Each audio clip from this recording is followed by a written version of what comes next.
It started on my 8th birthday. That's when Mom began to be afraid of the dark. After my party, we cleaned up together. I was still a kid, but I was started to realize just how hard life had been for her. I didn't know the details. I barely even knew the broad overview of the story, but I knew she'd been through a lot. I pitched in where I could, doing little things like cleaning up to try and make life a bit easier for her. We were almost done cleaning when it happened for the first time. She walked into my bedroom to put some of the gifts in there. The lights were off. I still remember her shriek. It remains nestled deep within my mind, permanently hidden in some forgotten crevice. It sounded like an animal caught in a trap, desperate and pleading. I was in the kitchen, putting away the dishes and getting ready to take out the trash. It pierced through the whole of my being and left me firmly planted there. A part of me wanted to run to help her. She was my mom, and I cared about her more than anything else. But most of me was too afraid to do anything. My mom was the strongest, bravest person I knew. If something scared her, I wasn't sure I wanted to find out what it was. For about a minute, I was standing right where I was. Her shrieks kept reverberating in my ears, the only sound I could hear. I am unsure if my brain was just repeating that initial cry out of shock or if she kept screaming over there, but it was all I could hear. Eventually, I snapped out of my shock and ran towards her voice. The door to my room was slightly ajar, and her silhouette was just barely visible in the dim lighting of the hallway. I burst into the room, grabbed my mom's hand, and yanked her out. I didn't look inside. I am not sure if that was a conscious decision or just an oversight in the rush. At the start, I was leading her, but within moments, she was in front of me, sprinting and almost dragging me along. Her screaming had stopped at some point. We ran out of the front door and sat outside by a streetlight. I looked down at my wrist, bruises dotted across it from how hard she'd gripped onto me. She called the police, frantically explaining that someone had broken into our house. I was too young to understand how frightening that thought was, too naive to fully grasp her fear. The night blurred together after that, the mixture of my drowsiness and shock, resulting in a deep confusion as to what was happening around me. I was surrounded by the red and white lights of police vehicles. They took statements from my mom and me, and after sweeping the house, let us go back inside. My mom was terrified of returning, but she put on a brave face for me. Even back then, I could tell that she wasn't really smiling, that she didn't mean it when she said everything was okay. My mom didn't let me leave her side after that. She took me to her room and insisted I sleep there. We shared her bed that night, though it was a bit cramped. That was the first night she kept the lights on when we slept. She moved my bed into her room the next day, telling me I was to stay with her from now on. I moved to turn off the lights before going to sleep, and she screamed at me to leave it on. She said that she needed the lights to be on. I jokingly asked her if she was afraid of the dark. She replied with a serious tone and said that she was. She told me that I should be too. I complained about the sleeping arrangement every night, but my mom didn't budge it.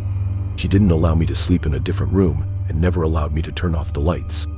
Every night, I would ask her why the lights had to stay on. I whined about how hard it was to fall asleep when the room was so bright. After a few weeks, she finally responded. She told me that the darkness was a world of its own. It hosted monsters, creatures that wanted nothing more than to drag me into it. The light would lock them away and keep me safe. I should always keep the lights on, she said. It was the only thing that would protect me. Her warning scared me to my core. Sleeping was near impossible for me after that day. Every night I would lie down in bed and picture the monsters kept at bay so close to my bed. Hideous shapes with horns and hooves, gnarled teeth and long claws, 2 heads and uncountable arms, grotesquely tall and inhumanly large. They absorbed the full size of whatever shadows I encountered. A child's imagining of what evil looked like. I knew little of what real monsters looked like. My imagination kept growing as I grew up with that fear festering inside me. Sometimes I would see a face come out of the shadow's edge, or a figure take form within them. Clothes in the closet, a chair at a strange angle, a tree outside our window. Anything and everything morphed into nightmarish shape when it came in contact with my terror. When I turned 10, My mother made me go back into my room to sleep. Friends and relatives had commented on our strange sleeping arrangement and advised her I needed my own space if I was to develop into a functional, independent adult. She told me I would have my own room, but I had to keep the lights on at all times. She didn't have to remind me her singular warning from years ago had traumatized me in a way that I would never forget. There's something deeply unsettling about seeing fear in your parents. These were the strongest people in your young life. The ones you'd go to for help when you were scared or uncertain. When they give you a warning that grave, with terror in their eyes and desperation in their voice, it etches itself permanently into your memory. It took me a while to get used to this setup. The first night, I didn't sleep at all. I was too afraid. I felt like my light grew dimmer as the night went on, that the shadows in the corners of my room were growing stronger and larger. The second night started off as a repeat of the first day. I couldn't sleep and found myself scanning the room with paranoia. At one point, I saw my closet door open, a pale hand wrapped around its wooden frame. I tried to be brave, to convince myself monsters weren't real. Then I saw the man step out from behind the door, draped in shadows and embodying my every fear in his eyes. I screamed louder than I ever had, my pubescent voice cracking as I forced out every last molecule of air from my lungs. My mother was in my room in an instant, not even bothering to check around the room or speak to me. She dragged me out of bed and rushed me outside. We were at the same street lamp outside our home as we were 2 years ago. The same bruises had bloomed on my wrists, like old scars resurfacing. She called the police and they went into our home yet again. They told us they found nothing and that we should return now. My uncle visited the next day after my mom insisted. He pulled me aside and sat me down. He told me that my dad had hurt my mom in some really bad ways. The man had left a mark on her that still haunts her to this day. She sees him in places he couldn't be. She was scared of him and projected him onto everything. She was seeing Dad in the shadows when there was nothing there. My uncle told me I was the man of the house now, and I had to keep my mom safe from whatever she was imagining. He said I would have to show her that there was nothing to be afraid of. I had to be strong for her. I nodded and told him I would, lying with enough confidence to convince him. I wanted to be strong. Of course I did. But how could I? I was scared too. I saw something the night prior and it terrified me. It didn't matter if no one else saw it, I did. My uncle and a few cousins stayed over that night. Some of them slept in the living room, and others in my room.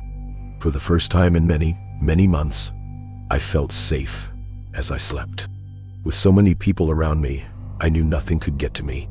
My mom's shriek pierced through my peaceful sleep and abruptly woke me. I heard countless footsteps move as my cousins and uncle ran into her room. Once the sounds of running had died down, there was silence for a bit, and then yelling. Indecipherable but clearly argumentative. After a few minutes of my uncle and mom screaming at each other, silence finally returned. My uncle visited my room to speak to me again. He said that my mom claimed to see my dad in the closet. When he went into her room and searched inside, there was nothing but an old coat. She was just seeing things in the dark. She was hysterical, my uncle said. He was losing it, and she was too stubborn to get real help. He told me that I would have to take care of her, to show her that there was nothing to be afraid of. They all left the next morning, leaving only me to take care of my mom. She would wake me with her screams maybe once a month, and I would go over to her room to nervously investigate. There was never anything there. Some days it was a coat, other days a pair of boots or a chair, but it was never what she claimed to see. Every false alarm helped reinforce the idea that it had all been in our heads. It took me a while, but I slowly grew past my fear. I still kept the lights on, but it felt like more of a habit than a fear response. I had finally begun to sleep soundly.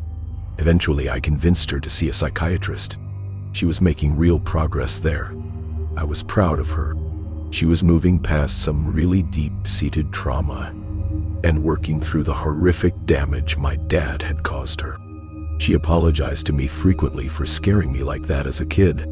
I always told her it was okay, that I didn't hold anything against her, and that I loved her. It was almost my 17th birthday when we began to grow comfortable with the dark again. It'd been over a year since her last episode. She was smiling again. We'd stay up some nights and watch movies together. I would still see her eyeing the dark corners and occasionally sleep with the lights on. But it was never anything beyond that. Nothing I deemed alarming. At least until the morning of my birthday. I got out of bed at noon and was lazing around in the living room when I realized I hadn't seen my mom yet. I walked into her room to see what she was up to. It was chaos. Pure entropy. It was wholly unlike her to leave the room this messy. It made no sense. Everything was out of place. It looked like there'd been an earthquake or something. That's when I realized something critically important. She wasn't here. I scoured every last inch of the apartment before calling her. She didn't pick up once. I called everyone I could, friends, family, neighbors, co-workers. No one had any idea where she could be. I called the police and I filed a missing persons report. They came by and searched our house and took notes. I always expected her to return at some point.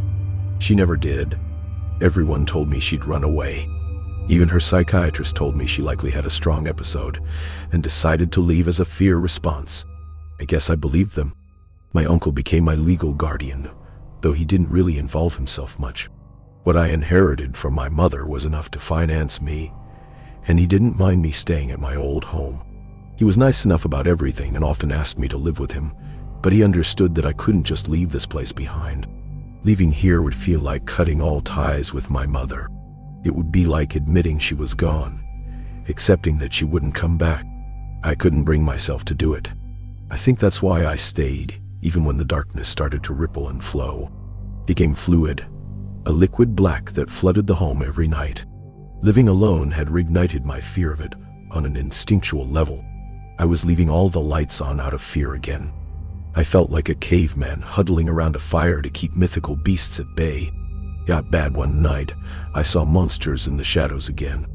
I was too old to be seeing this, mere months away from graduating high school. I was ashamed of myself, reduced to little more than that 8-year-old boy who had to sleep next to his mother. I awoke in the middle of the night and was certain I saw a figure at the foot of my bed.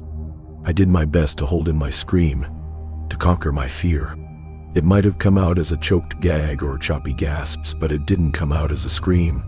Felt as if the figure vanished at my awareness of it, the noise frightening it back into the void it came from. I turned on my phone's flashlight and scanned my room. There was nothing. Of course, there was nothing. But I was still scared. Though it's embarrassing to admit, I walked over to my mother's room that night. I hadn't been in there much since she'd left. It was a painful reminder. But I hadn't gotten rid of her stuff either. It was in the same state the police crew had left it in. Confusing mess, much like my own emotions about her disappearance. I lied down on the left side of the bed, the half I would slept on about a decade ago.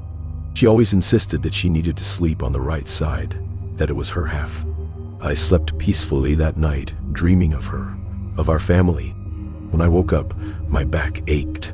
I thought I must have slept wrong or turned weird or something. As I slowly got out of bed, I realized what it was. There was a lump in the mattress, a lump right under the very spot I was sleeping under. I pulled back the sheets and uncovered a deep cut made into the mattress with a wooden box stuffed into it. I pulled out the box and opened it. It only contained 2 things, a journal and a gag. What the fuck? I opened the journal and was immediately horrified. Every entry was an account of an episode. Fears and visions and self-assurance. She never stopped seeing him. The episodes continued. She just forced herself to be quiet. She gagged herself to keep the screams at bay. She was worried that she might be considered insane, that she might lose custody of me. She tortured herself to keep me from worrying, to keep everyone from worrying. She kept it all to herself and then she just vanished. I cried for hours that day. It was a mix of guilt and loneliness and shame and fear. The fear came at the tail end of it all. When I stumbled across an earlier entry, I found her describing her vision in detail.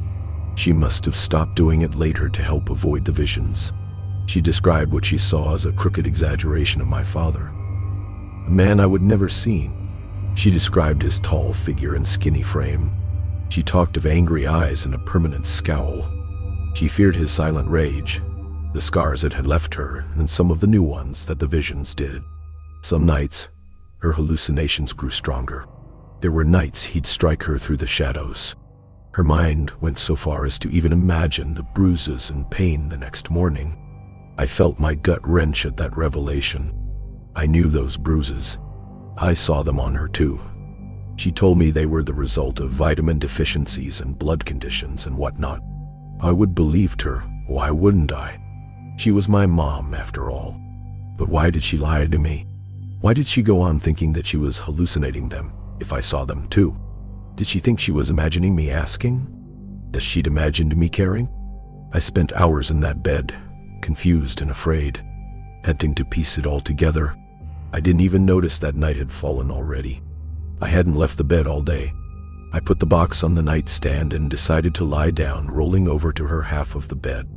I didn't even have the mental energy to worry about the darkness. I was too caught up with concern for my mother, too racked with guilt for even fear to take root. But fear finds a way. I woke up in the middle of the night, cold and sudden, afraid. My hair stood up and goosebumps spread like wildfire across my skin. Void rippled and broke, and I saw him slither out of it, tall and lanky and cloaked in shadow. I saw him walk across the edge of the room, where the black was strongest. I saw him take his first step out of it, his first step towards me. He stopped right there, just a stride closer to me. His eyes looked at me, studied me, before he stepped back into the dark and left. I was nothing more than a child again, longing for my mother's guiding hand. I read her journal, desperately scouring for any advice she may have left me. But it seemed she didn't know much more than I did. The only shield she had ever used was the light, a single lamp being her only defense against whatever that creature was. I was unsure if this would work, but it seemed I had no other options. I left all the lights on that night, and it seemed to have done the trick. He didn't show himself. I thought I was safe. I convinced myself that the light was enough.